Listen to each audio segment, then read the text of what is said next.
বড় ভাই সৌদি আরব থেকে আসছে 3 মাসের ছুটিতে। তো এখন আমার আইসা বলতেছে যে হ্যাঁ নাকি বাইক চালান শিখবো। তো কিছু করার নাই, বড় ভাইয়ের তো বাইক চালান শিখানি লাগবো। তো আমি চলে গেছি রাহাদের কাছে, তো রাহাদের কাছ থেকে রাহাদের বাইকটা নিয়ে আসছি। তো এই বাইকটা দিয়েই বড় ভাইয়ের আমি বাইক চালানটা শিখাই দিব। তো বড় ভাই বলতেছে আমি বিদেশ যাওয়ার আগে তুই যেমনি হোক আমার বাইক চালানটা পুরোপুরি শিখাই দিবি।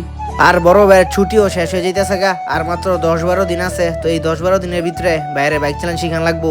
তো আমি এখন বাইরে বোঝাইতেছি যে কেমনে কি করবো, কেমনে ক্লাস ধরবো, কেমনে পিক আপ দিতে হইব, কেমনে সেলফ দিতে হইব, কেমনে গিয়ার ফালাইতে হইব। যাই হোক, ভাইয়া যখন বলছে বাইরে বাইক চালান শিখাই দিতে, তো আমি যেইভাবে পারি বাইরে বাইক চালানটা শিখাই দিব, যত তাড়াতাড়ি পারি বাইরে বাইক চালানটা শিখাই দিব।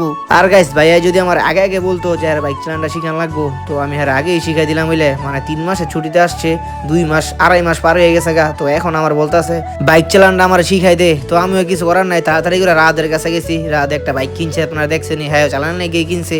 তো হ্যাঁ বাইকটা নিয়ে আসছি, এটা দিয়ে বাইরে শিখামু।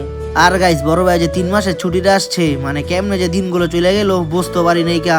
মানে এখনো মন ভরে নাই কা বড় ভাইয়ের সাথে আড্ডা দিয়া, বড় ভাইয়ের সাথে ঘুইরা মনটা চাইতেছে বড় ভাই আরো কদিন থাকতো। তো বড় ভাই একবারেই চলে যাবো, আর মাত্র 10-12 দিন আছে। তো এই কয়টা দিন